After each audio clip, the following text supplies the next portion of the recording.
सही आ रही है? सर बिल्कुल क्लियर है सर। ओके। Okay sir.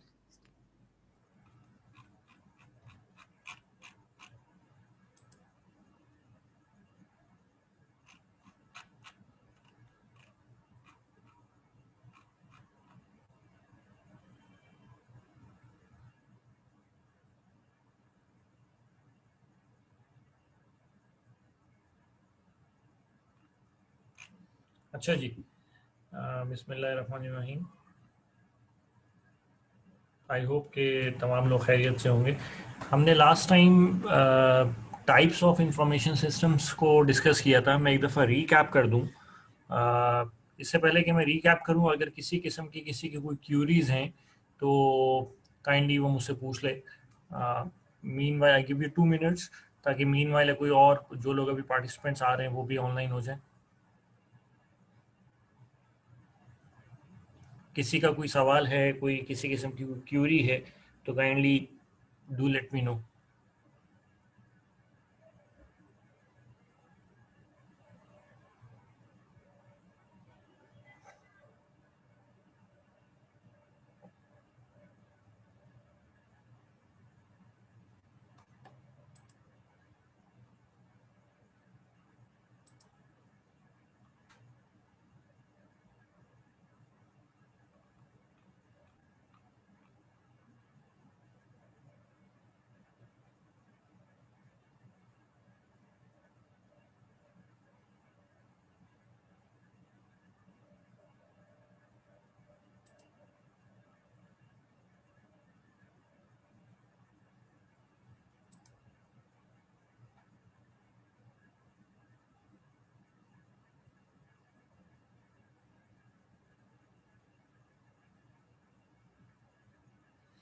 अच्छा, ये बेसिकली दो क्यूरीज हैं। एक हसन साहब ने कहा है कि अगर लेक्चर के दौरान हमारी कोई कन्फ्यूजन्स हों तो हम कैसे उसको पूछें।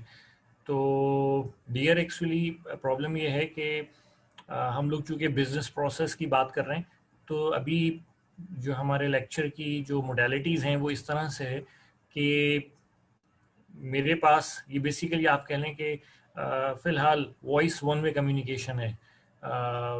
तो इसलिए आप लोगों को ये कहा गया है, इसलिए मैं बीच में शुरू में भी टाइम देता हूँ कि अगर किसी को कोई प्रॉब्लम है तो वो राइट कर ले। आई आई अंडरस्टैंड कि वोकली सवाल पूछना ज़्यादा आसान है बनिस्बत टेक्स्ट के, लेकिन बहरहाल चूँकि कुछ सिचुएशन ऐसी है, तो बहरहाल उसको मद्देनज़र रखते हुए हमें इन चीज़ों को अंडरस्टैंड करना पड़ेगा। तो आई नो कि सवाल पूछना, इवन सवाल का जवाब, वर्बली सवाल का जवाब देना तो आसान है, लेकिन सवाल लिख के पूछना थोड़ा सा मुश्किल हो जाता है। बाज़ औक़ात कोई डिटेल सवाल होता है। एनी हाउ, आप कोशिश करें कि लेक्चर के दौरान अगर कोई कन्फ्यूजन होती है तो अपने पास नोट डाउन कर लें, और जब मैं आप लोगों को कोई टाइम दूं, स्लॉट दूं, तो आप उस टाइम में ज़रूर अपना सवाल पूछा करें।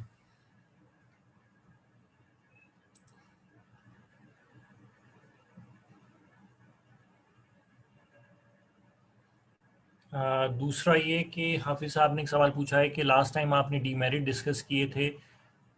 डीमेरिट्स किस चीज़ के? आप इंफॉर्मेशन सिस्टम के डीमेरिट्स की बात कर रहे हैं? तो मैं रिपीट कर देता हूँ। Skype is compulsory for the company, then Skype is information system for company.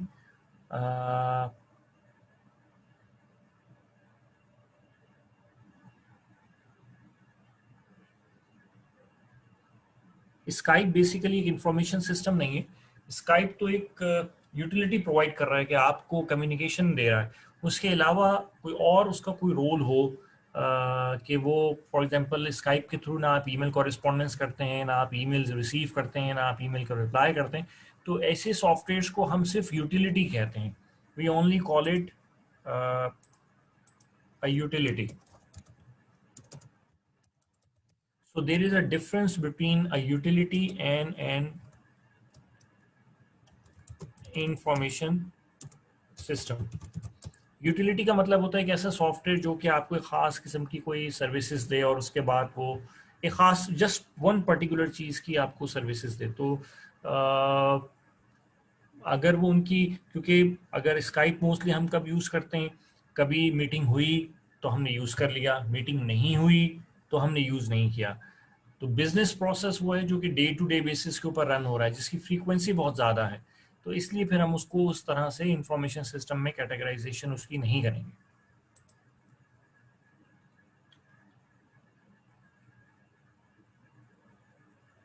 If you use Skype for decisions for the company, हम स्काइप से डिसीजन तो नहीं ले सकते। स्काइप हमें मीटिंग्स कंडक्ट करने में हेल्पफुल है, और वो मीटिंग्स एक्चुअली उन मीटिंग्स में हम कोई डिसीजन ले रहे हैं।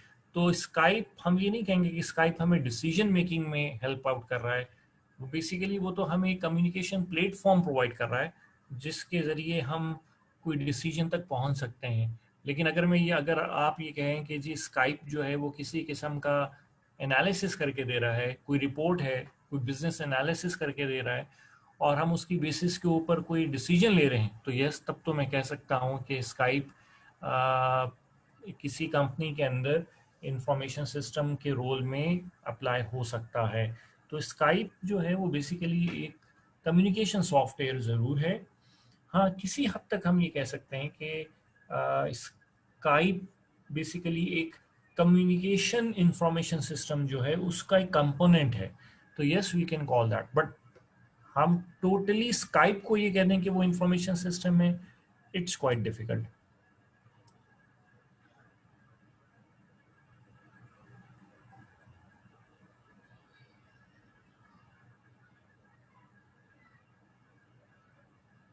ईआरपी बना बनाया होते हैं, लेकिन अगर हमें किसी ऑर्गेनाइजेशन के हिसाब से मेजर चेंजेस लानी हो तो करवा सकते हैं। देखिए, यहाँ एक बड़ा इस चीज़ को समझने की ज़रूरत है। दो चीज़ मैं इसको रिपीट कर देता हूँ, ये बड़ा अच्छा क्वेश्चन है हसन साहब का, कि कंपनी के लिए मेजर चेंजेस हम करवा सकते हैं नहीं करवा। तो पहली बात ये कि ईआरपी एक सॉफ्टवेयर है, और किसी भी सॉफ्टवेयर की कामयाबी ये है कि उसके अंदर कस्टमाइजेशन की जा सके। तो यस, ईआरपी में हम चेंजेस कर सकते हैं, लेकिन अगर मैं इसको इस तरह से कहता हूँ कि फॉर एग्जांपल, अगर कोई शख्स, अगर हम ये कहें कि लाइफ या किसी काम को करने का एक बेस्ट तरीका है, बेस्ट वे है, जिसको हम ए कह लेते हैं, लेकिन अगर एक कंपनी कहे कि नहीं, हम मेरे पास मैंने अपना तरीका वज़ा किया हुआ है ज़िंदगी या कोई काम करने का, तो अगर एक कंपनी जिसके पास तजर्बा ज़्यादा है और वो कंपनी आपको ये एडवाइस दे रही है कि भाई प्रोसीजर ए फॉलो कर लो, तो तुम्हारी रिक्वायरमेंट भी पूरी हो जाएंगी, और जो रिक्वायरमेंट्स तुम मिस कर गए वो भी पूरी हो जाएंगी। मतलब अगर मैं कहूँ कि आपको एक चीज़ बेस्ट ऑफ द बेस्ट है, तो आप वो लेना पसंद करेंगे, या आप कहेंगे कि नहीं, पहले मैं खुद एक्सपेरिमेंट करूंगा अपनी बनाई हुई चीज़, और फिर मैं डिसाइड करूंगा कि क्या चीज़ बेस्ट है। तो ईआरपी जो है वो साल हा साल की रिसर्च और मेहनत के बाद उन्होंने एक चीज़ को आइडियल बनाया होता है, वो the best of the best होती है। आ, हम मेरे पास अजान हो रही है, तो काइंडली हम बस 2 मिनट का पॉज ब्रेक लेंगे।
ओके, तो मैं आप लोगों को ये बता रहा था कि इंफॉर्मेशन सिस्टम में और ईआरपी में जो मेजर डिफरेंस है वो क्या है। सबसे पहले ये जहन में रखें कि इंफॉर्मेशन सिस्टम जो होता है वो ऑर्गेनाइजेशन के तमाम डिपार्टमेंट्स की नीड्स को पूरा नहीं करता। पहली बात ये आप लोगों के लिए बहुत इंपॉर्टेंट है समझना। मतलब अगर अकाउंटिंग का इंफॉर्मेशन सिस्टम है तो वो प्रोक्योरमेंट या इन्वेंट्री के डिपार्टमेंट के लोगों की नीड्स को फुलफिल नहीं करेगा, ठीक है। या बिलफर्स एक इंफॉर्मेशन सिस्टम है जिसका काम है जो कि इन्वेंट्री मैनेजमेंट सिस्टम है, तो वो सिर्फ इन्वेंट्री मैनेजमेंट की रिक्वायरमेंट्स को सेटिस्फाई करेगा, अकाउंटिंग फाइनेंस या टैक्सेशन डिपार्टमेंट्स की रिक्वायरमेंट्स को मीट नहीं करेगा। तो एक तो ये बात हो गई कि एक इंफॉर्मेशन सिस्टम जो है वो अमूमन एक डिपार्टमेंट की नीड्स को पूरा कर रहा होता है। तो ईआरपी में दूसरी बात, जो इंफॉर्मेशन सिस्टम है वो बेसिकली ग्लोबल नहीं होता, वो लोकल होता है, एक डिपार्टमेंट की हद तक उसका स्कोप महदूद होता है। तो अगर मुझे एक जो आपकी टॉप मैनेजमेंट होती है उन लोगों को पूरे ऑर्गेनाइजेशन की हेल्थ के बारे में पता होना चाहिए, इसके लिए उन्हें तमाम डिपार्टमेंट्स की परफॉर्मेंस का पता होना चाहिए, तमाम डिपार्टमेंट्स के चैलेंजेस का पता होना चाहिए, उनके इश्यूज का पता होना चाहिए। तो एक इंफॉर्मेशन सिस्टम जो कि एक डिपार्टमेंट की नीड्स को फुलफिल कर रहा है तो वो ऑर्गेनाइजेशन की नीड्स को फुलफिल नहीं करेगा, एक बात। दूसरी बात ये कि जो इंफॉर्मेशन सिस्टम होता है वो टॉप मैनेजमेंट को डिपार्टमेंटल पिक्चर तो प्रोवाइड कर रहा होता है लेकिन ऑर्गेनाइजेशनल पिक्चर प्रोवाइड नहीं कर रहा होता। This is a difference. Departmental perspective तो देगा लेकिन ऑर्गेनाइजेशनल पर्सपेक्टिव नहीं देगा। डिपार्टमेंटल इंफॉर्मेशन तो देगा लेकिन ऑर्गेनाइजेशनल इंफॉर्मेशन नहीं देगा, पूरे इदारे की इंफॉर्मेशन नहीं देगा। तो इसके लिए आपको एक ऐसा इंफॉर्मेशन सिस्टम चाहिए जो कि हर ऑर्गेनाइजेशन के हर डिपार्टमेंट्स की नीड्स को फुलफिल कर रहा हो। तीसरी बात कि एक इंफॉर्मेशन सिस्टम दो डिपार्टमेंट्स के माबैन जो इंफॉर्मेशन का तबादला है उसमें हेल्पफुल नहीं हो सकता। इसलिए फिर हमें एक ऐसा इंफॉर्मेशन सिस्टम चाहिए होता है जो कि तमाम डिपार्टमेंट्स की नीड्स को फुलफिल कर रहा हो, उनको आपस में इंटीग्रेट कर रहा हो और उनके दरमियान इंफॉर्मेशन का कम्युनिकेशन कर रहा हो। ये इस तरह से है कि जैसा कि एक प्रोविंशियल गवर्नमेंट है और एक फेडरल गवर्नमेंट है। तो फेडरल गवर्नमेंट जो है वो स्टेट के जो इश्यूज हैं उनको देख रही होती है, चाहे वो लेजिस्लेशन हो, चाहे वो डिफेंस हो, चाहे वो ट्रेड हो, चाहे वो बिजनेस हो, चाहे वो लॉ एंड ऑर्डर हो। लेकिन अगर हम एक प्रोविंशियल गवर्नमेंट को देखें तो उनका स्कोप सिर्फ एक प्रोविंशियल गवर्नमेंट के अंदर है। लेकिन फेडरल गवर्नमेंट का काम क्या है कि ना सिर्फ एक सूबे के अंदर इंफॉर्मेशन जो गवर्नेंस है वो बेहतर हो, बल्कि जो इंटर प्रोविंशियल कम्युनिकेशन है उसके लिए भी फेडरल जो है वो बहुत इंपॉर्टेंट चीज़ है। तो एक कंट्री के लिए क्या इंपॉर्टेंट है कि तमाम सूबे सही चलें। तो बिल्कुल इसी तरीके से टॉप मैनेजमेंट को क्या चाहिए, तमाम सूबों टॉप मैनेजमेंट को तमाम डिपार्टमेंट्स का पर्सपेक्टिव चाहिए, उनका पॉइंट ऑफ व्यू चाहिए। तो जो इंफॉर्मेशन सिस्टम है वो एक डिपार्टमेंट का पॉइंट ऑफ व्यू दे सकता है, लेकिन जो ईआरपी है वो पूरे ऑर्गेनाइजेशन का पॉइंट ऑफ व्यू कन्वे करता है टॉप मैनेजमेंट को। तो एक तो ये बात हो गई। दूसरी बात ये हो गई कि जो ईआरपी जो इंफॉर्मेशन सिस्टम है वो हमें, तो इसका मतलब हो गया कि इंफॉर्मेशन सिस्टम जो है वो एक तो लोकल व्यू देगा, ग्लोबल पॉइंट ऑफ व्यू नहीं देगा, पहली बात। दूसरी बात, एक information system inter departmental integration support नहीं देता। ईआरपी इंटर डिपार्टमेंटल इंटीग्रेशन को सपोर्ट देता है। तीसरी बात, जो इंटर डिपार्टमेंटल इंफॉर्मेशन एक्सचेंज है तमाम डिपार्टमेंट्स के दरमियान इसकी मैं एग्जांपल देता हूँ। एग्जांपल इस तरह से देता हूँ कि अगर यूनिलीवर एक इदारा है, आई होप कि सबको मेरी आवाज़ आ रही होगी।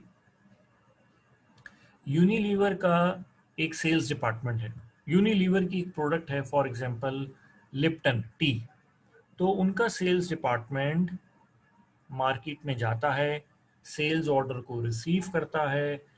अच्छा, अब अगर सेल्स डिपार्टमेंट को ये पता ना हो कि हमारी इन्वेंट्री में कितना स्टॉक अवेलेबल है, तो वो तो ऑर्डर्स एक्सेप्ट किए चले जाएंगे, और अगर आपके स्टॉक में स्टॉक लेवल रिप्लेनिश हो गया है, ख़त्म हो गया है, तो आप उन ऑर्डर्स को कैसे मीट करेंगे? तो ये तो ऑर्गेनाइजेशन के लिए एक एम्बेरसमेंट का बेसिकली एक पॉइंट ऑफ एक एम्बेरसमेंट क्रिएट हो जाएगी। इस अब जो स्टॉक इंफॉर्मेशन है वो तो बेसिकली इन्वेंट्री के पास है, राइट?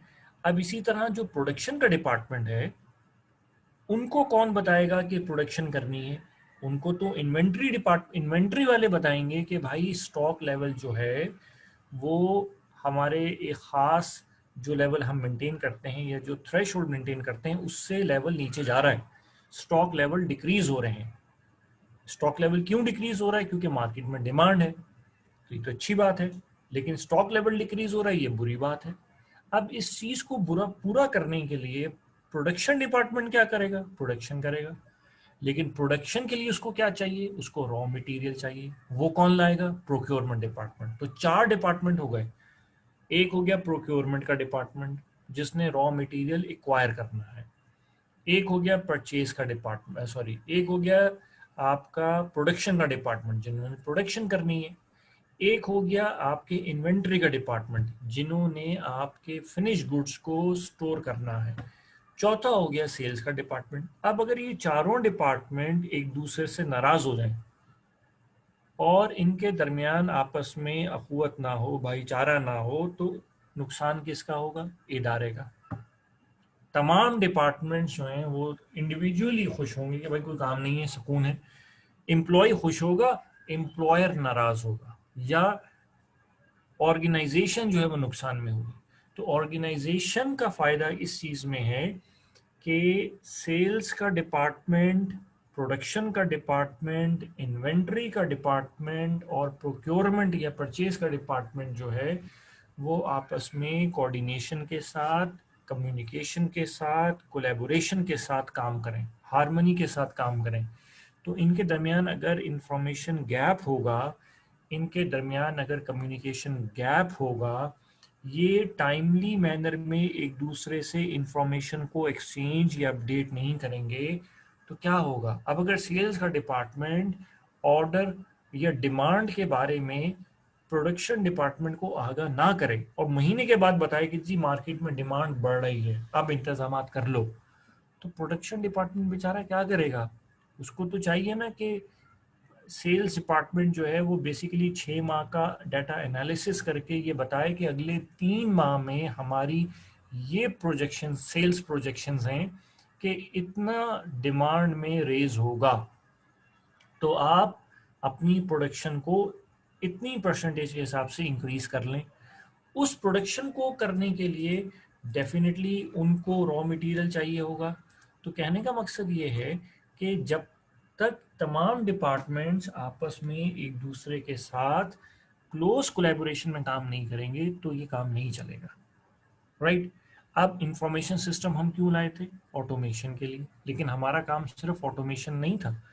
अगर हम इंफरादी तौर पे डिपार्टमेंट की ऑटोमेशन कर दें, लेकिन ऑटोमेशन करने से आपस में कम्युनिकेशन गैप बढ़ जाए, तो हमें तो उल्टा नुकसान हो गया। इस नुकसान को पूरा करने के लिए हम ये चाहते हैं कि ऑटोमेशन भी हो और आपस में कम्युनिकेशन गैप भी ना हो, बल्कि कम्युनिकेशन पहले से बेहतर इफेक्टिव हो जाए। इस चीज के लिए फिर लोग क्या कहते हैं कि लोग ईआरपी को प्रमोट करते हैं। क्यों प्रमोट करते हैं? क्योंकि मैंने बताया कि ईआरपी का फायदा क्या है कि रियल टाइम में, फॉर एग्जांपल मैं इसकी छोटी सी एग्जांपल देता हूँ।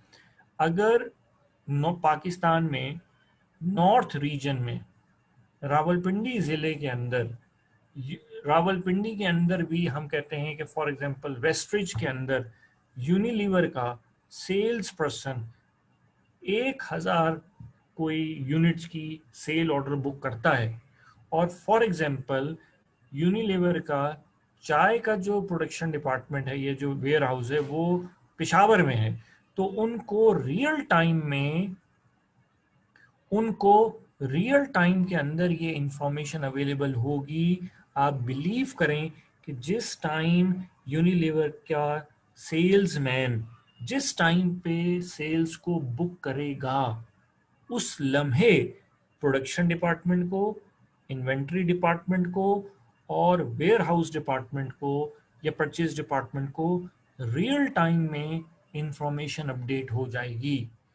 ये जिम्मेदारी किसी को लेने की ज़रूरत ही नहीं है कि कौन इंफॉर्मेशन को अपडेट करेगा। अब सेल्स का डिपार्टमेंट कहे, सेल्स का बंदा, सेल्समैन जो है वो ये कहे कि मैं सेल्स करूं या इंफॉर्मेशन को बाकी डिपार्टमेंट के साथ कम्युनिकेट करूं, उसका तो फील्ड जॉब है। वो तो जाहिर बात है पूरा दिन आएगा, पूरा दिन सेल्स करेगा, फील्ड में रहेगा, शाम को ऑफिस आएगा, कंपाइल करेगा, 3-4 दिन या एक हफ्ते के बाद डाटा कंपाइल होगा। तो आप सोचें कि मार्केट में सेल्स हो रही हैं, और अगर हम मैनुअली इंफॉर्मेशन को कंसोलिडेट करके बाकी तमाम डिपार्टमेंट से शेयर करते हैं तो कितना टाइम लगेगा इंफॉर्मेशन को अपडेट होने में। लेकिन उसके बावजूद real time reflection of information नहीं होगी। तो जब किसी डिपार्टमेंट के पास रियल टाइम स्टैट्स नहीं होंगे तो वो क्या एनालिसिस करेगा, वो क्या फोरकास्टिंग करेगा, वो क्या प्रोजेक्शन करेगा, वो क्या डिसीजन लेगा। तो इन सब चीज़ों का खुलासा ये हुआ कि आपको अगर इन सब चीज़ों से बचना है, एक तरीका तो ये है कि आप एक तजर्बा करके देख लें कि इंफॉर्मेशन सिस्टम आप बनवा लें, फिर आपको अंदाज़ा होगा। कभी हो सकता है कि फ्यूचर में लाइफ में आपको इस इत्तेफाक हो कि आपको इंफॉर्मेशन सिस्टम बनाना पड़ जाए, ये तो खैर बहुत दूर की बात है, या बनवाना पड़ जाए, तो उस सूरत में बहुत मुश्किलात होती हैं। ये कहना बहुत आसान है लेकिन करना बहुत मुश्किल है। इन तमाम चीज़ों, अच्छा, उसके बाद भी इस बात का इत्मीनान नहीं है कि वो हमारी तमाम तर रिक्वायरमेंट्स को या तमाम तर ज़रूरियात को पूरा करेगा। तो अगर इन तमाम चीज़ों के बाद मैं आपको ये बात करूं या नसीहत करूं कि भाई इन चीज़ों से अगर तुम्हें बचना है तो तुम ईआरपी ले लो, तुम लोग जहनी सुकून में भी रहोगे। तुम लोगों को जो मुश्किलात बाद में आनी हैं, ईआरपी बनाने वालों ने उन प्रॉब्लम्स को पहले से एंटीसिपेट किया हुआ है और उन प्रॉब्लम्स का हल भी पहले से इनकॉर्पोरेट किया हुआ है। और बहुत सारी प्रॉब्लम जो आपको जिनका आपको अभी तक एहसास भी नहीं है, तो वो प्रॉब्लम्स भी उन लोगों ने पहले से फोर्सी की भी हैं क्योंकि उनका बहुत वसी तजर्बा है, और उसकी बुनियाद पे वो क्या कर रहे हैं, उन्होंने अपने ईआरपी को डेवलप किया हुआ है। तो इसलिए ईआरपी जो है वो एक आइडियल सॉल्यूशन है। लेकिन इसके बावजूद अगर कोई ये शख्स कहे, मैं इसकी एग्जांपल देता हूँ कि आप दुनिया की कोई कंपनी उठा लें, चाहे यूनिलीवर ले लें, कोका कोला ले लें, पेप्सी ले लें, कोई कंपनी ले लें, दिलचस्प बात यह है कि हर डिपार्टमेंट में फाइनेंशियल रिपोर्टिंग हो रही होगी, फाइनेंशियल रिपोर्टिंग का स्टैंडर्ड भी सेम होगा, लेकिन रिपोर्ट का फॉर्मेट फिर भी मुख्तलिफ होगा। तो कंपनीज में जिस तरह हर कंपनी का लेटर हेड पैड डिफरेंट होता है, आप किसी दुकान पे चले जाएं, हर दुकान की जो इनवॉइस है वो मुख्तलिफ होगी। लेकिन अगर आप गौर करें तो मालूमात तो एक जैसी होती है ना, कि क्या खरीदा, कितने में खरीदा, टैक्स कितना था, जीएसटी कितना था, कितने पैसे दिए, कितने बचे। कंटेंट तो, नेचर ऑफ वर्क या नेचर ऑफ इंफॉर्मेशन तो सेम होगा, या तो वैल्यूज का फर्क होगा क्योंकि आपने डिफरेंट चीज जगह से डिफरेंट चीज खरीदी, या फिर फॉर्मेट का मुख्तलिफ। तो फॉर्मेट, जहां तक बात है, आप किसी कंपनी की तमाम बैंक्स की बैलेंस शीट्स ले लें, बैलेंस, ये जो फाइनेंशियल स्टेटमेंट्स होती हैं, एनुअल फाइनेंशियल स्टेटमेंट्स निकाल लें। एनुअल फाइनेंशियल स्टेटमेंट का जो फॉर्मेट है वो हो सकता है हर एक का डिफरेंट हो। किसी कोई फॉन्ट छोटा रखता है, कोई फॉन्ट बड़ा रखता है, कोई टाइम्स न्यू रोमन रखता है, कोई कैलिबरी रखेगा, लेकिन जो कंटेंट होगा, जो रिक्वायरमेंट है फाइनेंशियल स्टेटमेंट की कि क्या चीजें होनी चाहिए, वो तो स्टैंडर्ड बताएगा ना, वो तो हर कंपनी की सेम होंगी, लेकिन रिप्रेजेंटेशन ऑफ इंफॉर्मेशन मुख्तलिफ होगी। तो भाई अगर ईआरपी में आप अपनी रिपोर्ट में रिप्रेजेंटेशन ऑफ इंफॉर्मेशन को फर्क करना चाहते हैं तो करें, ईआरपी तो कोई बड़े शौक से करके देगा। तो कहने का मकसद ये है कि, लेकिन अगर आप कहें कि नहीं, मैं फाइनेंशियल रिपोर्टिंग जो है वो आईएफआरएस के मुताबिक नहीं करूंगा बल्कि किसी और स्टैंडर्ड के मुताबिक करूंगा, तो हो सकता है ईआरपी में उसकी सपोर्ट भी हो। लेकिन अगर आप कोई अपना ही कानून और अपना ही स्टैंडर्ड बनाना चाह रहे हैं तो ये तो फिर एक अलग बात है, ये तो फिर माशाल्लाह आप इन्वेंशन कर रहे हैं। तो आप फिर इन्वेंशन करेंगे तो काम कब करेंगे? तो इसलिए ERP is the right solution. अब किसी ने सवाल पूछा है कि अगर डाटा करप्ट हो जाए तो क्या करेंगे? तो बहुत आसान सवाल है भाई, ये इसका बैकअप रख लें आप। आपको अगर डाटा, यही तो मैं बताना चाह रहा हूँ कि जब आप किसी इदारे के अंदर इंफॉर्मेशन सिस्टम को ले आएंगे, ईआरपी को ले आएंगे, तो उस इदारे की जो तौर तरीके हैं, जो अप्रोच है, वही चेंज हो जाती है। क्यों? अगर मैं आपसे एक सवाल पूछूं कि आपके नज़दीक इंफॉर्मेशन एक सबसे अहम एसेट क्या है, तो हो सकता है लोग कहें कि बिल्डिंग एक इम्पॉर्टेंट एसेट है। दुनिया भर के अंदर सबसे इम्पॉर्टेंट एसेट जो होता है वो ह्यूमन कैपिटल होता है। उसके बाद जो सबसे अहम एसेट है वो है इंफॉर्मेशन, डाटा। नादरा की बिल्डिंग इतनी इंपॉर्टेंट नहीं है जितना नादरा के डेटाबेस में डाटा, राइट? तो data is very important. Buildings important नहीं होती, मूवेबल या इमूवेबल प्रॉपर्टी इंपॉर्टेंट नहीं होती, या तो लोग इंपॉर्टेंट होते हैं या फिर इंफॉर्मेशन इंपॉर्टेंट होती है। तो ये बात याद रखिएगा कि लोगों के बाद अगर किसी ऑर्गेनाइजेशन का सबसे वैल्यूएबल एसेट है कोई, तो वो इंफॉर्मेशन है। और हमारे सब्जेक्ट का नाम क्या है? वो शुरू ही कहाँ से होता है? Management information system. इसका मतलब हो गया, तो एमआईएस का काम क्या हुआ? एमआईएस के कामों में से एक काम ये हुआ कि एमआईएस का काम ये है, या किसी भी इंफॉर्मेशन सिस्टम या ईआरपी का एक और काम ये है कि वो उस इदारे की ह्यूमंस को अगर हम निकाल दें, उसके बाद सबसे वैल्यूएबल एसेट इंफॉर्मेशन है, तो उस वैल्यूएबल एसेट की हिफाजत करना भी इंफॉर्मेशन सिस्टम की जिम्मेदारी में से एक जिम्मेदारी है। तो अच्छा जी, एक सवाल है, बैकअप रखे हो फिर रिस्टोर करना तो बहुत टाइम वेस्ट होगा। तो भाई मेरे, बैकअप आप रखेंगे तो रिस्टोर तो तब करना पड़ेगा जब फेलियर होगा। दुआ करें कि फेलियर ही ना हो, लेकिन अगर फेलियर हो जाता है और बैकअप नहीं होता तो सोचें क्या करेंगे? फिर तो आप कुछ भी नहीं कर सकते। इसलिए तो जब हम रिस्टोरेशन करेंगे तो आपने जो स्टेटमेंट दी है कि टाइम वेस्टेज है, ये टाइम वेस्टेज नहीं है, ये एक गलत कॉन्सेप्ट है। रिस्टोरेशन टाइम तो आपकी एक एक्टिविटी का टाइम है। ये मैं तब आपसे पूछूं कि फॉर एग्जांपल अगर आपके मोबाइल या आपके लैपटॉप में डाटा है, इंपॉर्टेंट डाटा है, और वो करप्ट हो जाए और आपके पास बैकअप ना हो, तो फिर आपकी क्या कैफियत होगी?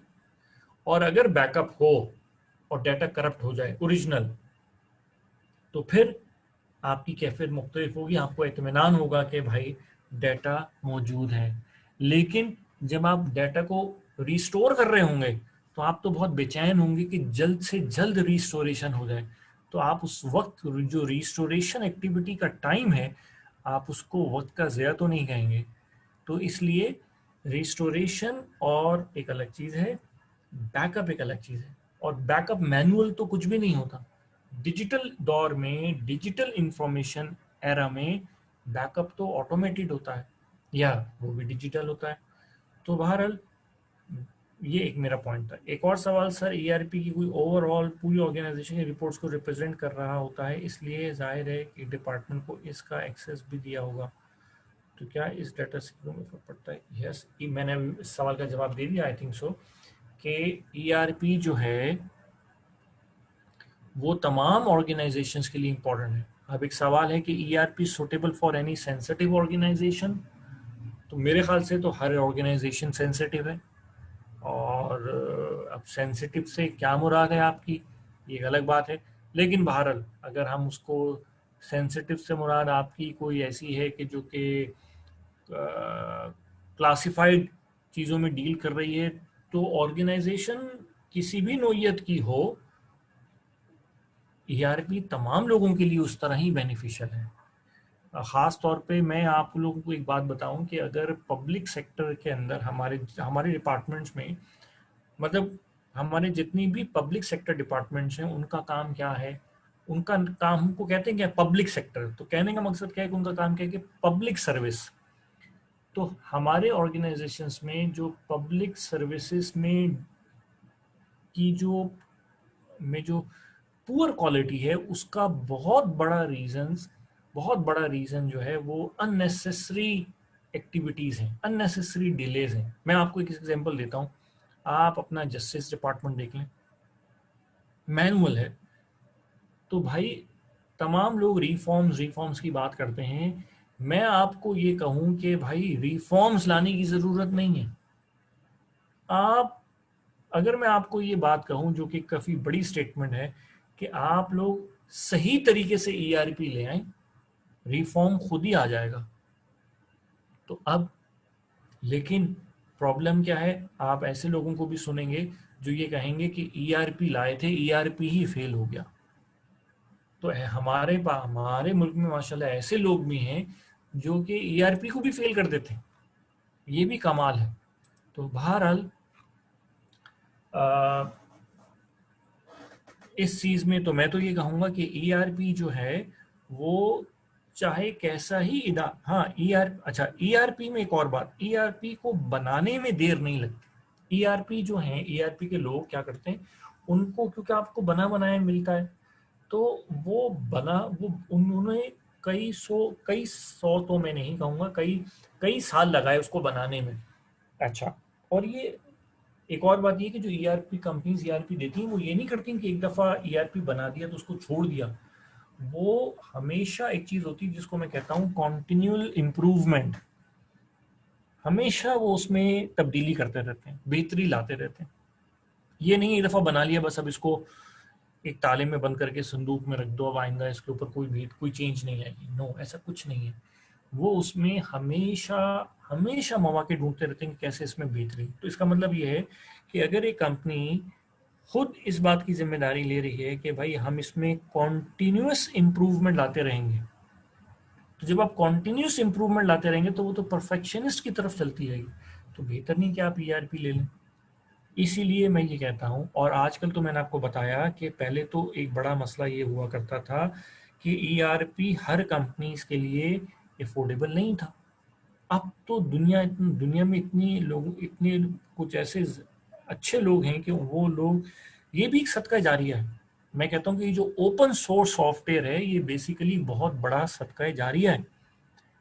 सदका जारिया तो हम ये कहते हैं ना कि भाई फॉर एग्जांपल कुआं बना दो, कोई इदारा बना दो।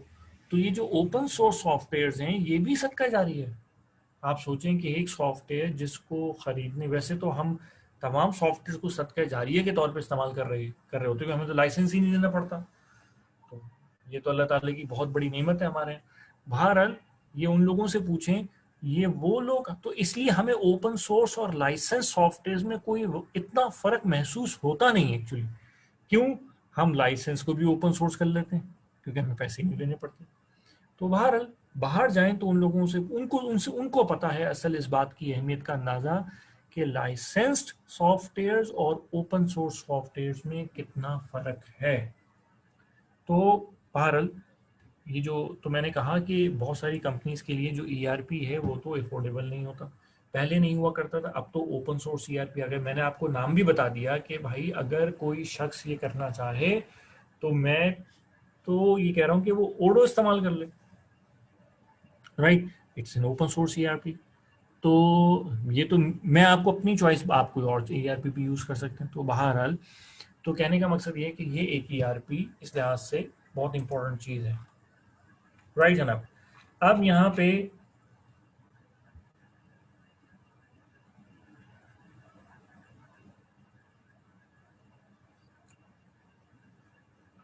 हाँ जी, ईआरपी, ये मैंने बात लास्ट टाइम, अब इससे पहले एक और सवाल था कि मैं एक बात बताता चलूँ कि इंफॉर्मेशन, अच्छा ये बातें जो मैं कर रहा हूँ बहुत सारी बातें शायद रिपीट भी हो जाती हैं सिर्फ इसलिए ताकि कोई चीज़ मिस हो गई है तो वो आ जाए। आपको आवाज़ मेरी पहुँच रही है? शफीक, मेरी आवाज़ आ रही है? बिल्कुल क्लियर है सर। आप लोगों को मेरी आवाज़ पहुँच रही है तो काइंडली ज़रा रिप्लाई कर दें ताकि ये रहे मुझे कि हाँ आप लोग मेरे साथ हैं। काइंडली 2-3 लोग बहुत अच्छा करते हैं कि मुझे रिप्लाई कर देते हैं, तो थैंक यू वेरी मच। ये मुझे कम से कम ये तो ये पता चलता रहता है कि हाँ मेरी आवाज़ पहुँच रही है। किसी किस्म आप लोगों को समझ आ रही है कुछ कुछ, उसके बारे में कुछ बता दें ताकि मुझे कुछ तो अंदाज़ा हो कि आज जितना मुश्किल आप लोगों के लिए है, आप तो सुन रहे हैं, उससे कहीं ज़्यादा मुश्किल मेरे लिए कि मैं बगैर देखे आप लोगों को और आप लोगों को बताए जा रहा हूँ चीज़ें। तो काइंडली, ओके जी, right, thank you very much, thank you सब सबकी। ओके जी, सबको अच्छा जी,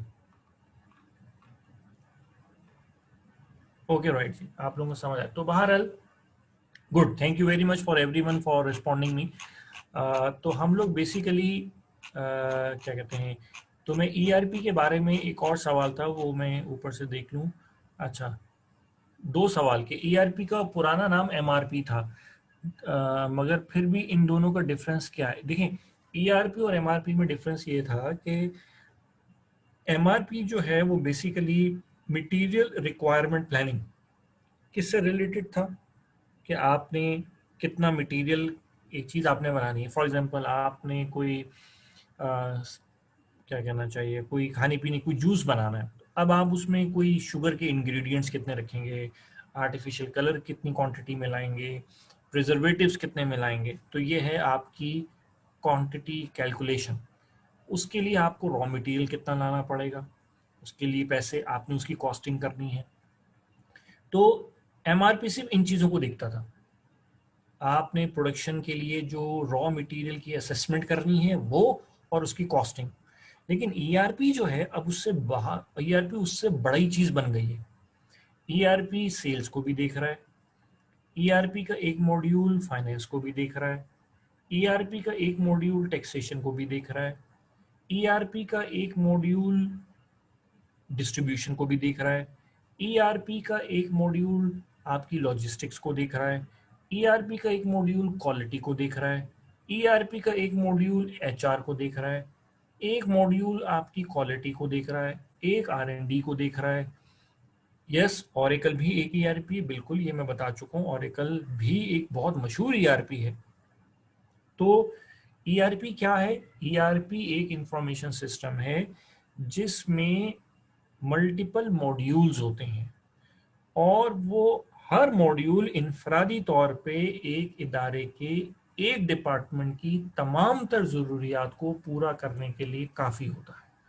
तो ईआरपी एक इंफॉर्मेशन सिस्टम है जिसमें मल्टीपल मॉड्यूल्स होते हैं और वो हर मॉड्यूल एक एक डिपार्टमेंट की इंफॉर्मेशन को फुलफिल या मीट करने के लिए सफिशिएंट होता है।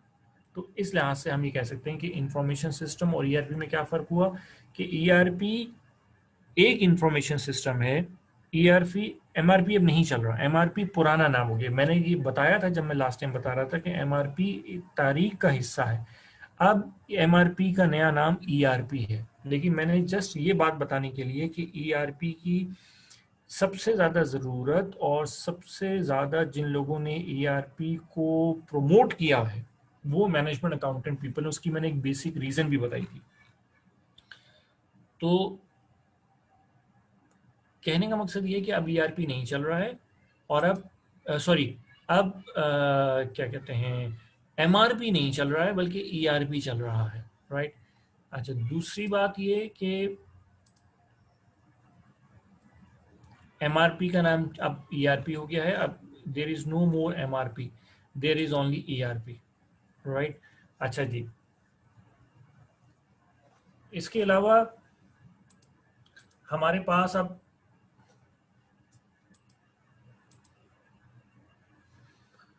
ओके, राइट जी, तो ये हमारा क्वेश्चन आंसर्स का, आई होप कि इसमें बहुत सारी चीज़ें आप लोगों को क्लियर हो गई। एक सवाल शुरू में पूछा गया था कि इंफॉर्मेशन सिस्टम के डीमेरिट्स क्या हैं, तो मैंने बता दिया कि अगर हम इंफॉर्मेशन सिस्टम के डीमेरिट्स कहेंगे तो हम कहेंगे कि इंफॉर्मेशन सिस्टम के लिए आपको पैसा इन्वेस्ट करना पड़ेगा, तो ये डीमेरिट है कि आपको पैसा इन्वेस्ट करना है।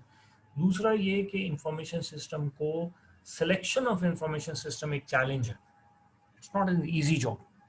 Information development of information system या सिलेक्शन ऑफ इंफॉर्मेशन सिस्टम या acquisition of information system is a difficult task. इसके लिए तीसरा मैंने डिसएडवांटेज ये बताया था कि इंफॉर्मेशन सिस्टम की security is a challenge.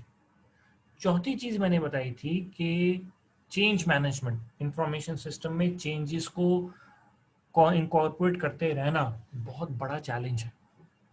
Information system कि बाकी बाकी इंफॉर्मेशन सिस्टम के साथ इंटीग्रेशन, तो कॉस्ट एक हो गया, आपको स्किल्ड और ट्रेन्ड और क्वालिफाइड लोग चाहिए, ये डीमेरिट है।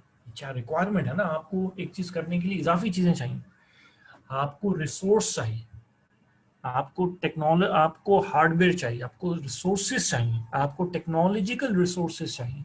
ये डीमेरिट्स हैं कि आप कोई चीज़ के लिए, मतलब हम इसको डीमेरिट्स बना सकते हैं, हम इसको रिक्वायरमेंट्स भी कह सकते हैं, लेकिन अगर हमें डीमेरिट्स कहना पड़े तो हम डीमेरिट्स इस तरह से कहेंगे कि इंफॉर्मेशन सिस्टम के लिए हमें रिसोर्स, टेक्निकल, टेक्नोलॉजिकल रिसोर्सेज की रिक्वायरमेंट होती है। तो ये एक डिपेंडेंसी हो गई ना।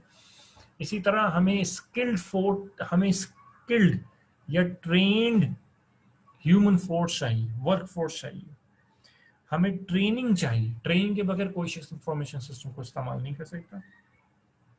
इंफॉर्मेशन सिस्टम की सिक्योरिटी एक चैलेंज है, सिक्योरिटी, इंफॉर्मेशन सिस्टम्स को चेंज करना वक्त के साथ साथ, it's a challenge, it's a difficult task.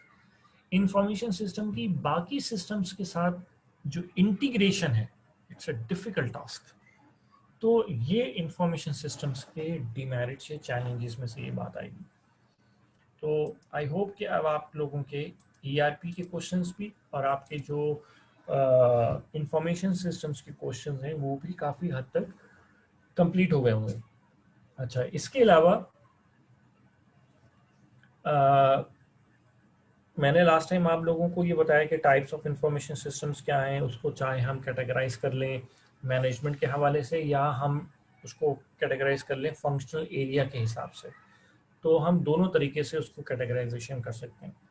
Bharat, आज हम एक नया टॉपिक शुरू करते हैं, वो क्या है, वो है e business and e commerce.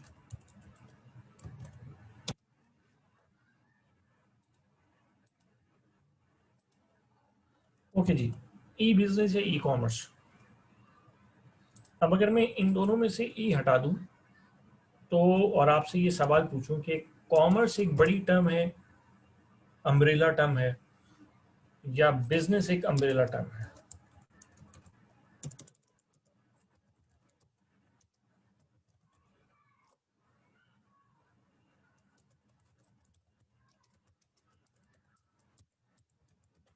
Business और कॉमर्स, ई को हटा दें आप, commerce, right ji.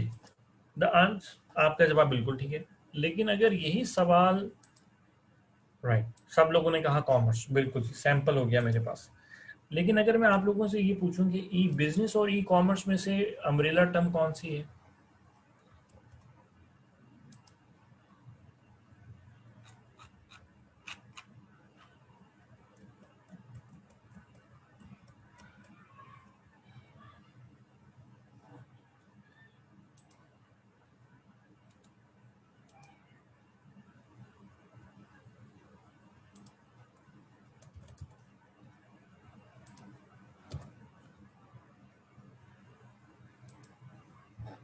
E business, you are absolutely correct कि ई बिजनेस और ई कॉमर्स में से जो अम्ब्रेला टर्म है वो ई बिजनेस है। अच्छा जी, कोई बताएगा कि ई कॉमर्स, इसका मतलब है कि ई कॉमर्स एक सबसेट है ई बिजनेस का। ओके जी, तो ई कॉमर्स जो है,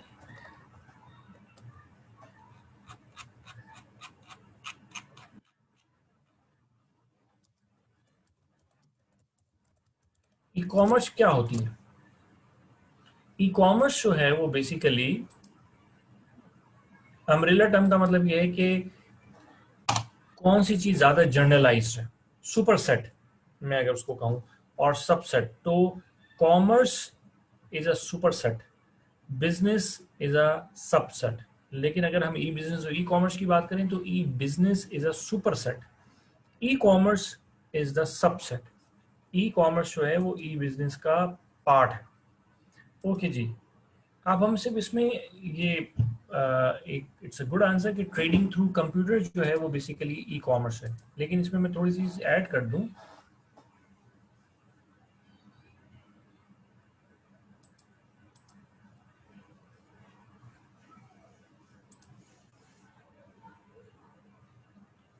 कि अगर हम ये कहें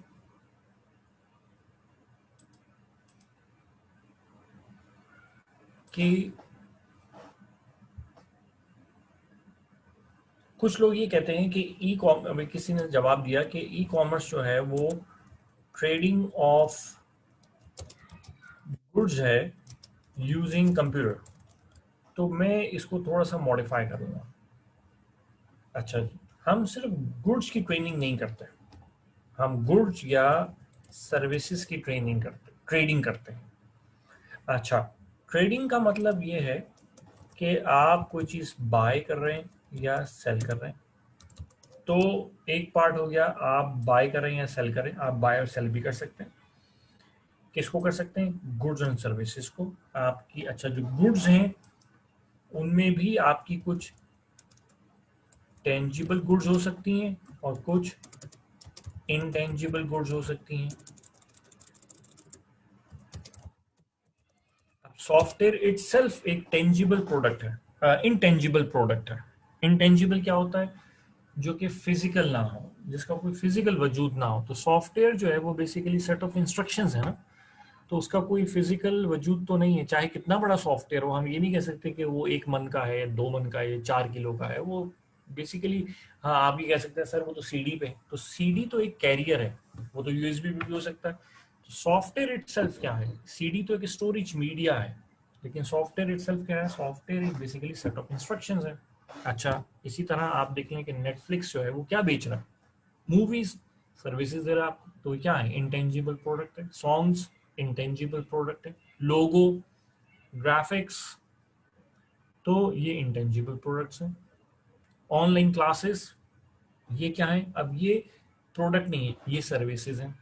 आपको कोई लीगल कंसल्टेंसी चाहिए, राइट, ये क्या है? सर्विसेज हैं। आपको पासपोर्ट अप्लाई करना है, वीज़ा अप्लाई करना है, आपको इसके लिए सर्विसेज चाहिए। आपको किसी फॉरेन यूनिवर्सिटी के अंदर एडमिशन लेना है, ये सर्विसेज हैं। ऑनलाइन टीचिंग है, ऑनलाइन कंसल्टेंसी है, तो ये क्या है? ये सर्विसेज है। तो कुछ चीज़ होती है गुड्स और कुछ चीज़ होती है सर्विसेज। तो ई कॉमर्स में क्या होता है कि आप ट्रेडिंग करते हैं, सेल करते हैं या परचेज करते हैं। इसका ये मतलब नहीं कि जो सेल कर रहा है वो परचेज नहीं कर सकता, वो दोनों काम कर सकता है। अब आप क्या चीज़ बेच सकते हैं? आप गुड्स भी बेच सकते हैं और आप सर्विसेज भी। गुड्स में मैंने क्या चीज़ बता दी, गुड्स जो हैं वो टेंजिबल भी हो सकती हैं और इनटेंजिबल भी हो सकती हैं। इसमें मैंने क्या फ़र्क बताया कि आप कोई शर्ट खरीदते हैं, कोई टाई खरीदते हैं, कोई मोबाइल खरीदते हैं, कोई फ्रिज खरीदते हैं, ये टेंजिबल गुड्स हैं। लेकिन इनटेंजिबल में क्या आता है? आपने कोई गाना खरीद लिया, आपने कोई लाइसेंस की खरीद ली, आपने कोई एंटीवायरस खरीद लिया, आपने कोई ग्राफिक का टूल खरीद लिया, आपने कोई फोरकास्टिंग एनालिसिस टूल खरीद लिया, तो ये क्या है? या आपने कोई सॉफ्टवेयर खरीद लिया, आपने कोई इलेक्ट्रॉनिक बुक खरीद ली, ये क्या है? ये बेसिकली इनटेंजिबल गुड्स हैं। लेकिन सर्विसेज क्या है कि मुझे आर्टिकल लिखवाना है, आर्टिकल राइटिंग क्या है? एक सर्विसेज है। मुझे कोई थीसिस लिखवाना है, मुझे कोई बुक लिखवानी है, मुझे कोई लोगो बनवाना है, मुझे कोई बिजनेस प्रपोजल बनवाना है, मुझे कोई फाइनेंशियल स्टेटमेंट बनवानी है, मुझे कोई ऑडिट रिपोर्ट बनवानी है, मुझे कोई घर का नक्शा बनवाना है, तो ये क्या है, ये सर्विसेज हैं। तो नक्शा बनवाने के लिए मैं किसकी सर्विसेज लूंगा, आर्किटेक्ट की। मुझे कोई फाइनेंशियल मॉडलिंग करनी है, मुझे कोई कॉस्ट एंड बेनिफिट एनालिसिस करना है, मुझे कॉस्टिंग करनी है, मुझे फाइनेंशियल रिपोर्टिंग करनी है, मुझे कोई लीगल एग्रीमेंट बनवाना है, मुझे कोई एसे लिखवाना है, मुझे कोई चीज़ समझनी है, मुझे कोई वीडियो बनवानी है, मुझे कोई ऐड बनवाना है, मुझे किसी चीज़ की मार्केटिंग करनी है, सर्विसेज हैं। तो दुनिया के अंदर इस वक्त, दुनिया चूंकि अब एक ग्लोबल विलेज बन गया है, तो दुनिया में किसी को कुछ सर्विसेज चाहिए, कभी किसी को कुछ गुड्स चाहिए। अब तो जैसे वो फूड पार्टनर कहता है कि भाई क्या करो कि किचन को ताले लगा के बंद कर दो किचन को और हमसे खरीदो। तो फूड पांडा क्या है, मजे की बात, जो फूड पांडा है वो बेसिकली क्या कर रहा है, वो तो कोई खाना खुद भी नहीं बनाता, तो वो तो प्लेटफॉर्म प्रोवाइड कर रहा है आपको। तो ई कॉमर्स क्या है, ई कॉमर्स के है कि जब आप क्या कहना चाहिए, ट्रेडिंग करें, इलेक्ट्रॉनिक ट्रेडिंग करें, किसकी, गुड्स की या सर्विसेज की। तो वो उसके लिए आपको क्या, अच्छा ई कॉमर्स करने के लिए आपको क्या चीज़ें चाहिए, कम से कम आपको क्या चीज़ें चाहिए, आपको एक लैपटॉप चाहिए, आपको एक कंप्यूटर चाहिए, और आपको इंटरनेट चाहिए। Internet is the soul, basic soul है ये। तो अगर इंटरनेट नहीं होगा तो आप ट्रांजेक्शन्स कैसे करेंगे।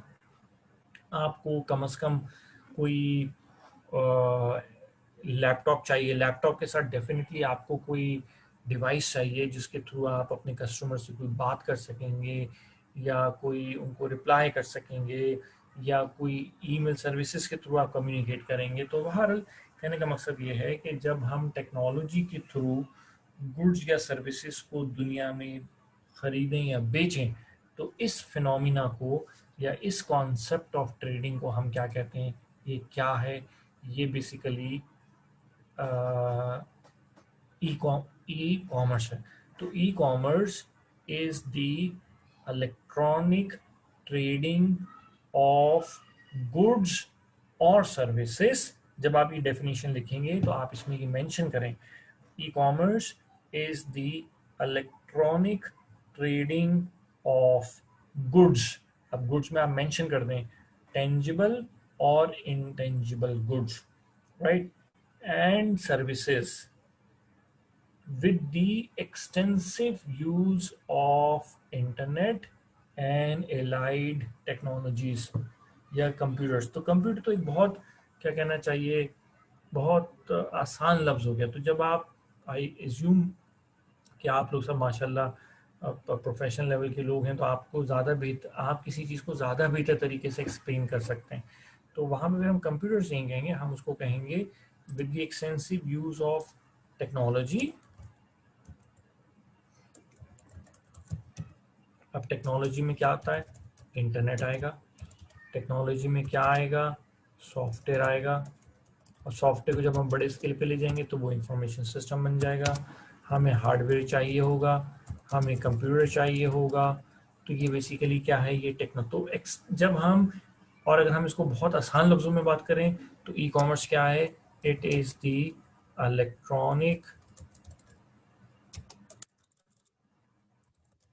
Trading of goods slash services. याद रहे गुड्स में टेंजिबल इंटेंजिबल दोनों आएंगी, goods slash services, electronic trading of goods and services with the, या through the extensive use of internet and allied technology.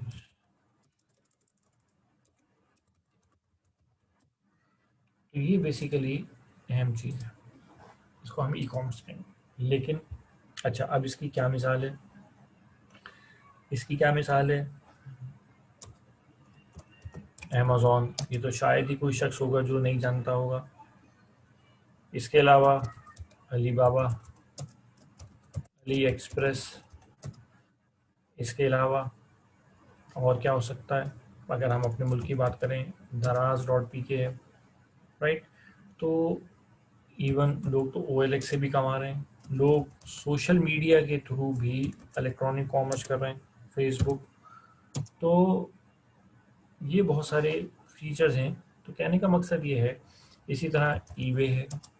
तो इस तरह से बहुत बेशुमार, इसमें तो इनगिनत बेसिकली फोरम्स हैं जिसके थ्रू आप इलेक्ट्रॉनिक कॉमर्स कर रहे हैं।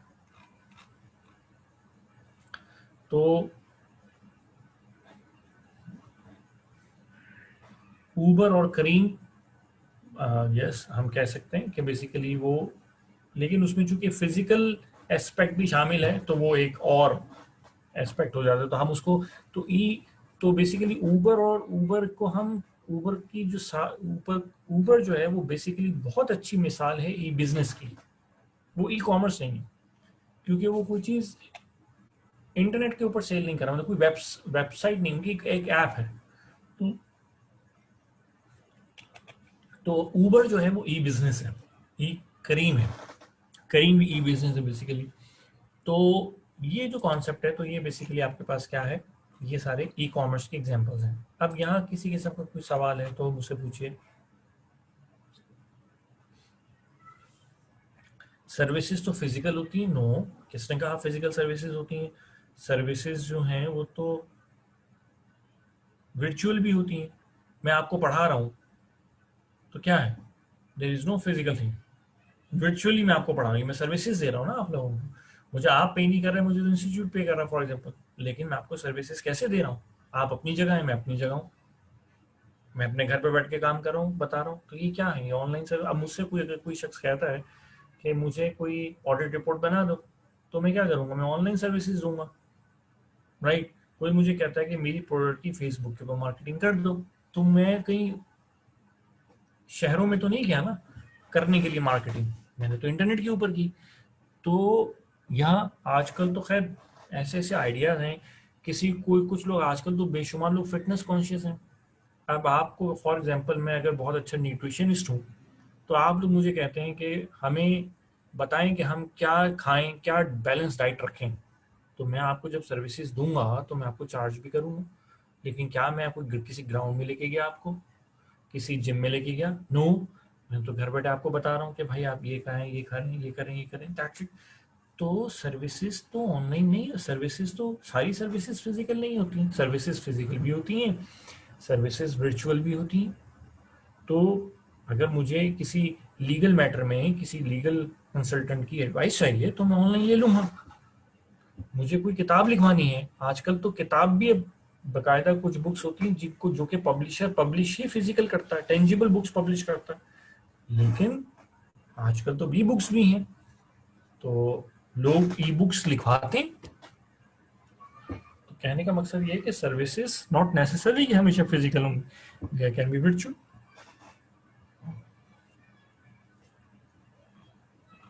अर्निंग फ्रॉम यूट्यूब, देखिए अर्निंग फ्रॉम यूट्यूब का मतलब है कि यूट्यूब, हाँ बिल्कुल, आप अगर आप कोई यूट्यूब का चैनल बना लेते हैं और आप उसके ऊपर किसी किस्म के लेक्चर्स दे रहे हैं, तो ये आपकी सर्विसेज हैं, उससे आपको, आप उसकी मोनेटाइजेशन कर लेते हैं।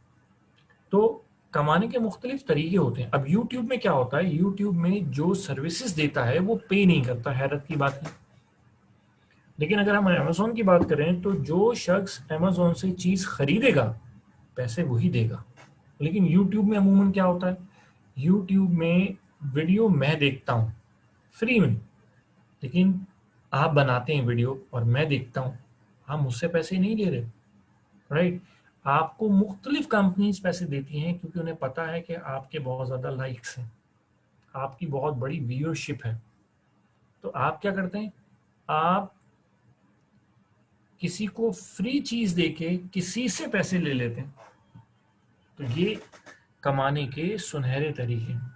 लेकिन ई कॉमर्स में एक्चुअली क्या होता है कि, या ई बेसिकली जो हम ई कॉमर्स, जो ट्रेडिशनल ई कॉमर्स है, उसमें क्या होता है कि जो खरीदेगा वही चीज़ देगा, right. Okay ji.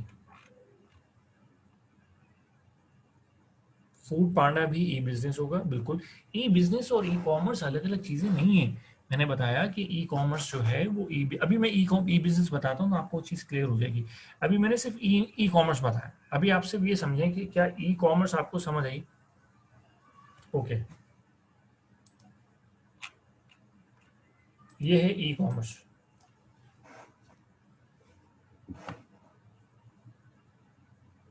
E-commerce is the electronic trading of goods or services through the extensive use of internet and allied technologies.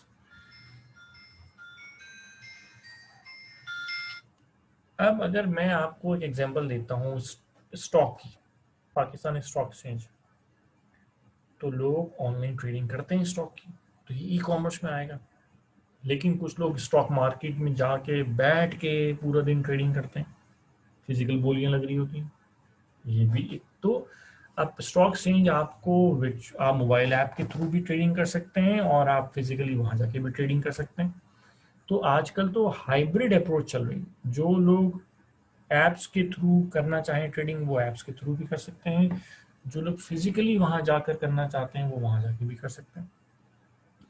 तो ये बेसिकली ई कॉमर्स में आएगा। तो ये शेयर ऑनलाइन स्टॉक ट्रेडिंग है, फॉरेक्स ट्रेडिंग होती है, कमोडिटी ट्रेडिंग होती है आजकल, तो ये सब ई कॉमर्स में आएगा।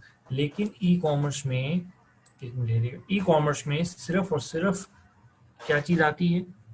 खरीदना और बेचना, बस ये दो काम। ई कॉमर्स में सिर्फ खरीदना और बेचना आता है। लेकिन अब आपको ये ई कॉमर्स है, ट्रांजैक्शन, मैंने ऑर्डर प्लेस किया और ऑर्डर मुझे रिसीव हो गया, बस। लेकिन ज़रा सोचें, जहाँ तक किसी को कोई कंफ्यूजन है, अभी मैंने ई बिजनेस नहीं बताई, अभी मैं सिर्फ ई कॉमर्स बताई है। आप लोगों को क्लियर हुआ कि ई कॉमर्स क्या है? ई कॉमर्स में सिर्फ बेचना और खरीदना आएगा और कुछ नहीं। हाँ, बेचने और खरीदने में जाहिर बात है पैसों का भी तबादला होगा, मुफ्त तो नहीं होगा ना, तो ये चीज़ भी उसके अंदर आ जाएगी। तो मॉनेटरी ट्रांजैक्शन भी ई कॉमर्स का पार्ट है। तो सेल, परचेज, अब सेल और परचेज मॉनेटरी ट्रांजैक्शन के बगैर तो नामुकम्मल है ना। आपने ऑर्डर प्लेस किया, मैंने चीज़ दी, तो आप मुझे भी तो पैसे देंगे भाई, ये मुफ्त ले लेंगे? मैंने कोई सदका जारिया तो नहीं रखा हुआ ना बिजनेस। तो कहने का मकसद ये हुआ कि ये ई कॉमर्स में आएगा। तो ई कॉमर्स में सेल, परचेज और इलेक्ट्रॉनिक ट्रांजैक्शन, ये है ई कॉमर्स, बस।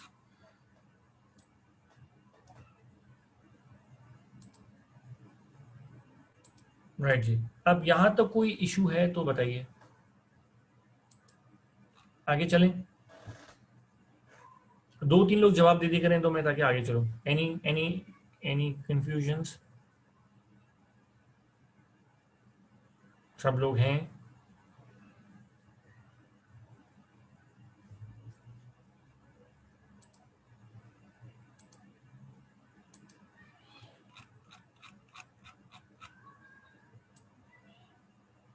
ओके जी।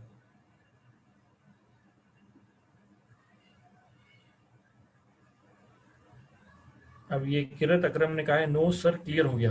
अब ये बड़ा कंफ्यूजिंग स्टेटमेंट है, नो सर क्लियर हो गया, वेरी गुड। चलें बहरहाल,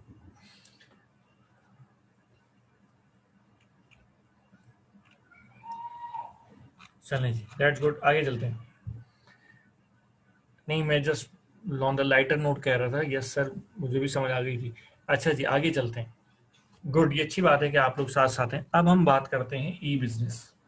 अच्छा जी, अब मैं, आप कितने लोग हैं? सॉरी, मैं स्क्रीन शेयर कर लूँ। मैं ज़रा स्क्रीन शेयर करता हूँ आप लोगों से। या परेशान नहीं हो ना, मेरी स्क्रीन पे बहुत सारी विंडोज़ खुली रहती हैं।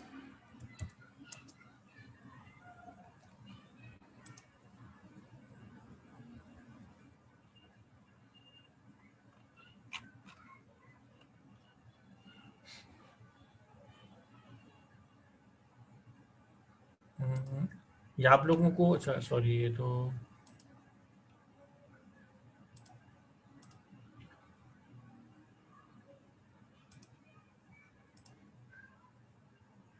शफीक,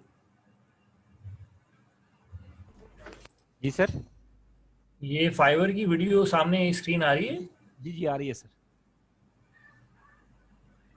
अच्छा, जब मैं मिनिमाइज और मैक्सिमाइज करता हूँ तो आप लोगों की वो स्क्रीन वो नहीं होती, स्वैप नहीं होती?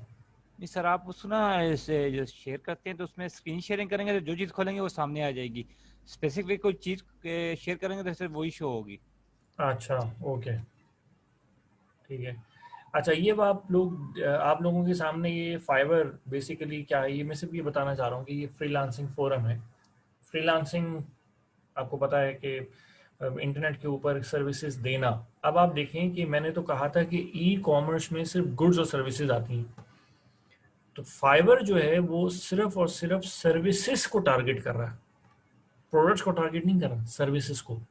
लेकिन और ये दुनिया का बहुत वन ऑफ दी टॉप बड़ा फोरम है, तो ये सिर्फ सर्विसेज को। अब देखें, यहाँ पे आपके सामने एक चीज आ रही होगी, लोगो डिजाइन की। कुछ लोग सिर्फ ये कह रहे हैं कि भाई आपने हमसे लोगो बनवाना है तो बताएं।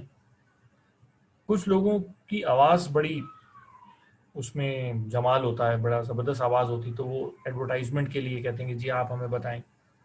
कोई लोग वीडियोस बहुत अच्छी हर शख्स आजकल सेल्फी बनाता है, तो कुछ लोगों की फोटोग्राफी स्किल्स बहुत अच्छी होती हैं।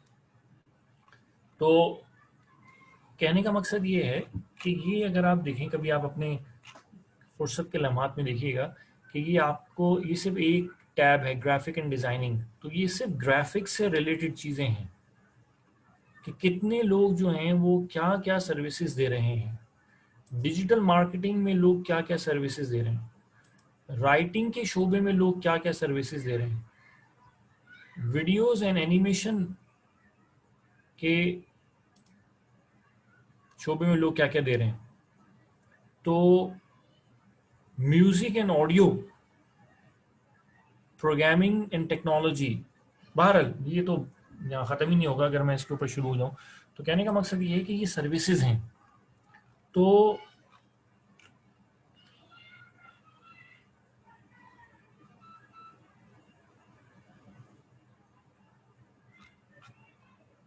बहरहाल ये क्या है, ये सिर्फ मैंने बताया कि ये सिर्फ सर्विसेज दे रहे हैं।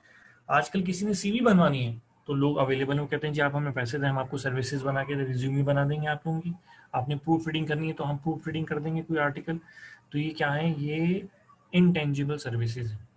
तो कहने का मकसद ये हुआ कि दुनिया ये सिर्फ सर्विसेज हैं, लेकिन इसके बरक्स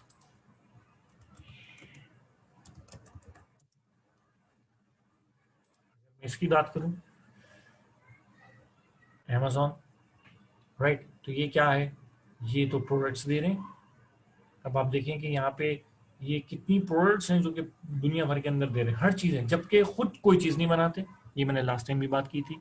अच्छा, अब एक सवाल ये था कि जो लोग दरमियान में हैं, तो अमेजोन खुद एक बेसिकली, अमेजोन कोई प्रोड्यूसर तो नहीं है, अमेजोन कोई मैन्युफैक्चरर तो नहीं है। अमेजोन कौन है?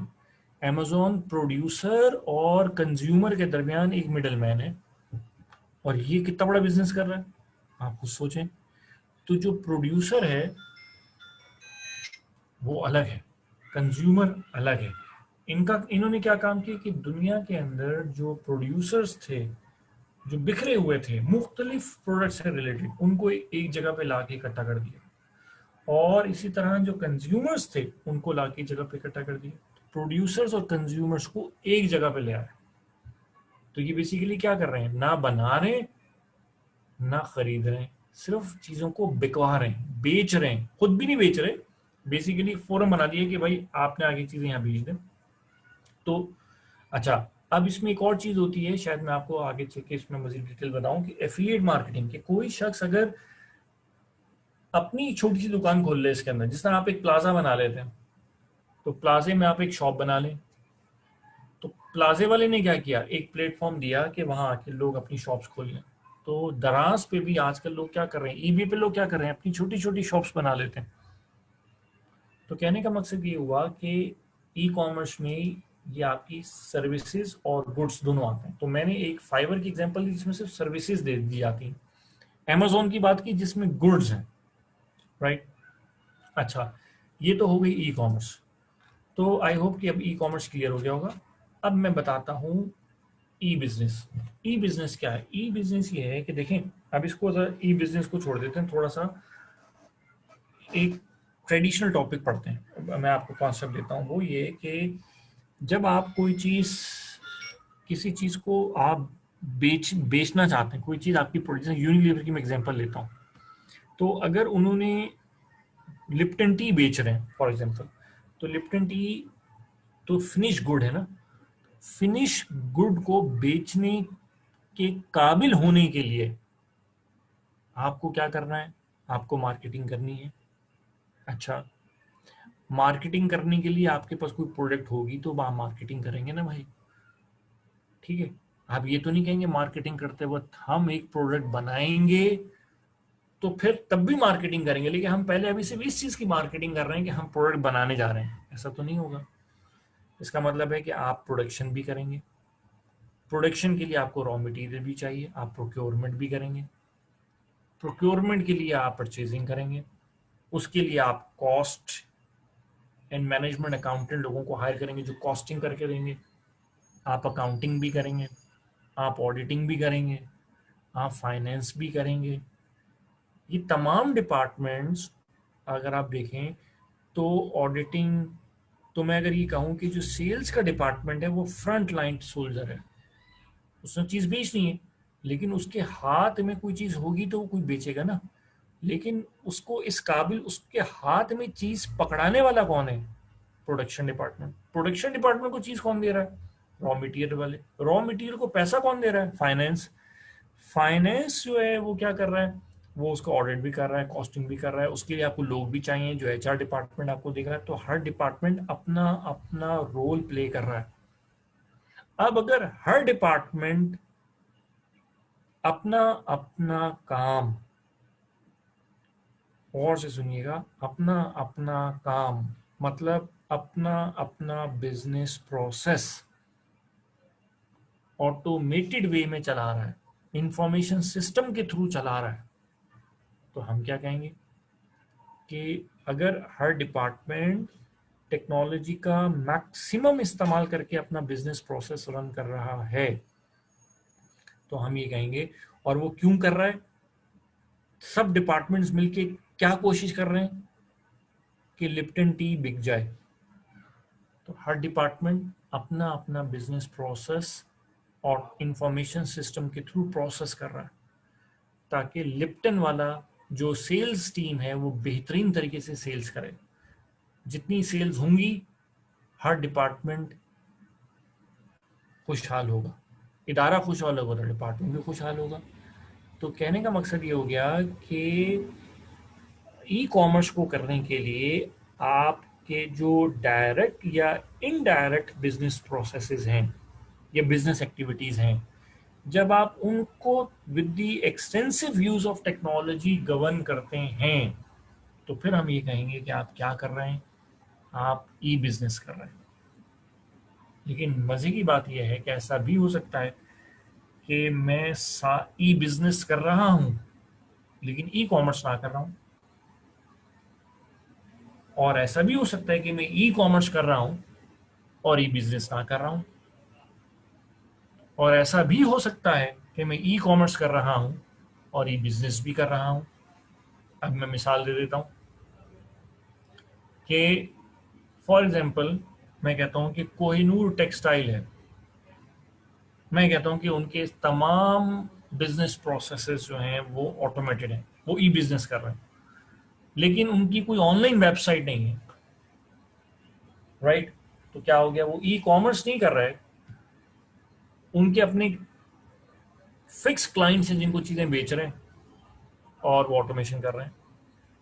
अब आप देखें कि जो सीमेंट, बहुत सारी कंपनीज ऐसी हैं पाकिस्तान में जो कि डायरेक्ट नहीं सेल करती, कोई भी बड़ा मैन्युफैक्चरर डिस्ट्रीब्यूटर के थ्रू अपनी चीज़ें बेचता है, उसकी कोई वेबसाइट नहीं होती, ऐसा होता है ना। तो इसका क्या मतलब है कि वो ई बिजनेस कर रहा है, ई कॉमर्स नहीं कर रहा। जितने बड़े बड़े आप जितने बड़े बड़े मैन्युफैक्चरर देखेंगे, बहुत कम मैन्युफैक्चरर ऐसे हैं जिनका कोई ई इलेक्ट्रॉनिक कॉमर्स होती है, फोरम होगा। क्यों, वो डिस्ट्रीब्यूटर के थ्रू सेल्स कर रहे होते हैं। डॉलेंस है, मुख्तलिफ लोग, मुख्तलिफ इलेक्ट्रॉनिक्स की जो डीलर्स हैं उनकी अपनी वेबसाइट्स हैं, हायर है, ग्री है, इनकी अपनी। आपने कभी खरीदा तो आप मेट्रो से खरीद लेंगे एसी, आप किसी XYZ कॉरपोरेशन से खरीद लेंगे, डायरेक्ट डॉलेंस से तो नहीं खरीदेंगे। तो कहने का मकसद है कि कुछ लोग ई कॉमर्स भी कर रहे होते हैं, कुछ लोग सिर्फ ई बिजनेस कर रहे होते हैं, कुछ लोग दोनों कर रहे होते हैं, कुछ लोग दो कुछ भी नहीं कर रहे होते। तो ई कॉमर्स क्या है? सिर्फ बाइंग एंड सेलिंग और ट्रांजेक्शन। लेकिन ई बिजनेस क्या है कि चीज़ों को बेचने के लिए आपको जो बैकग्राउंड में चीज़ें चाहिए, मतलब एक फौज है दुश्मन से लड़ती है, तो जो बॉर्डर पे फौजी लड़ रहा है उसके पीछे भी तो बहुत सारे लोग हैं जो कि प्लानिंग कर रहे हैं, जो कि इन्वेंट्री सप्लाई कर रहे हैं, जो कि एम्यूनिशन बना असला बना रहे हैं, जो कि प्लानिंग कर रहे हैं, लोगों को हायर कर रहे हैं, लोगों को ट्रेनिंग दे रहे हैं, अकाउंटिंग कर रहे हैं। तो ये चीज़ें जो हैं उनके लिए फिर हम लोग कहते हैं कि अगर वो लोग टेक्नोलॉजी का मैक्सिमम यूज़ कर रहे हैं तो वो ई बिजनेस कर रहे हैं।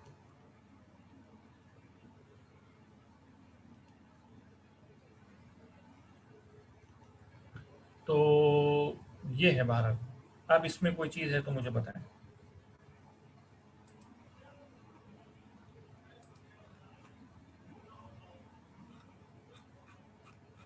कोई सवाल यहाँ पे किसी किस्म का?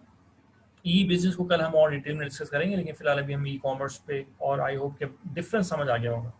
Any confusion?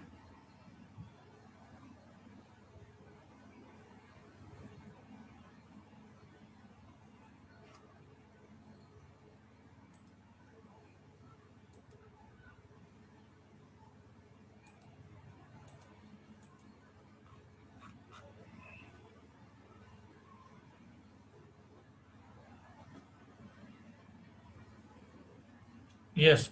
मतलब आप अपने कारोबार कारोबार में सिर्फ बेचना ही तो नहीं होता ना, खरीदना। बेचने और खरीदने के लिए आप बहुत सारे और भी तो काम कर रहे होते हैं। अगर आप उन कामों को टेक्नोलॉजी के मैक्सिमम यूजेज से करेंगे तो वो ई बिजनेस कहलाएगा। मतलब एक इदारा है, उसमें जो सेल्स का डिपार्टमेंट है, अगर वो ऑटोमेटेड है, वो ऑनलाइन सेल्स परचेज कर रहा है, तो हम कहेंगे वो ई कॉमर्स है। लेकिन अगर सेल्स के डिपार्टमेंट के अलावा बाकी तमाम डिपार्टमेंट्स भी टेक्नोलॉजी का मैक्सिमम इस्तेमाल करके अपनी अपनी रिस्पॉन्सिबिलिटीज को परफॉर्म कर रहे हैं, तो हम कहेंगे कि वो क्या है? वो ई बिजनेस है।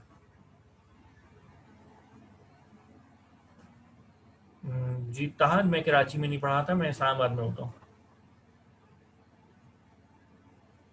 कोई और सवाल?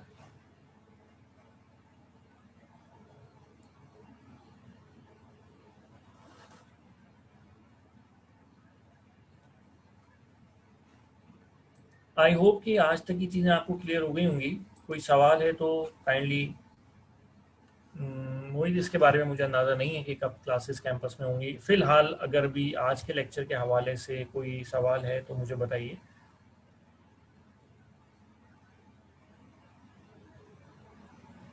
ये कुछ एडमिनिस्ट्रेटिव चीज़ों के बारे में शायद मैं आपको सही मालूमात ना दे सकूं।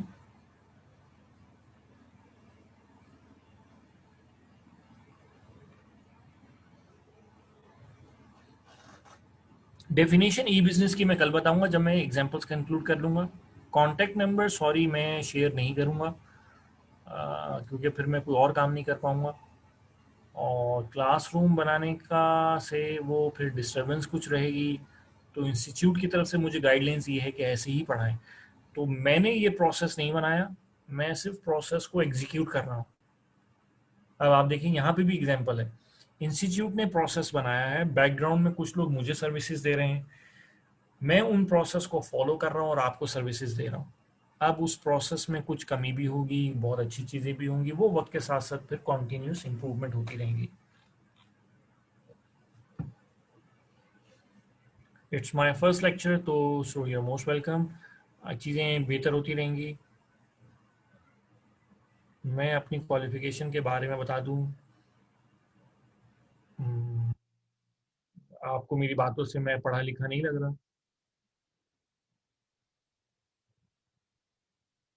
थोड़ा बहुत मैंने पढ़ा है, इतना पढ़ लिया है कि शायद मैं मतलब कुछ बता सकूं।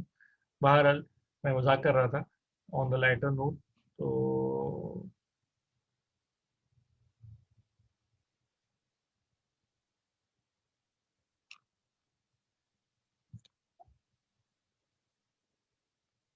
होगी जी, फिर इंशाल्लाह कल मुलाकात होगी। Thank you very much for your cooperation. Writing of first lecture video about human force. ये मुझे बात समझ नहीं आई ज़हीर अब्बास की। Let him watch first lecture about you and course. Book कहाँ से डाउनलोड हो सकती है? बुक इंटरनेट से डाउनलोड हो सकती है। तो वेरी इजी क्वेश्चन। और मैंने बताया कि इंस्टीट्यूट से भी मिल सकती हैं आपको। राइट जी, थैंक यू वेरी मच। इंशाल्लाह कल मुलाकात होगी। अल्लाह ताला आपको अपने ज़ुबान में रखे। Thank you very much. अस्सलाम वालेकुम। Okay Shafi. Okay hello. Sir, अल्लाह हाफिज। ओके, अल्लाह हाफिज़। अल्लाह अल्लाह हाफिज़।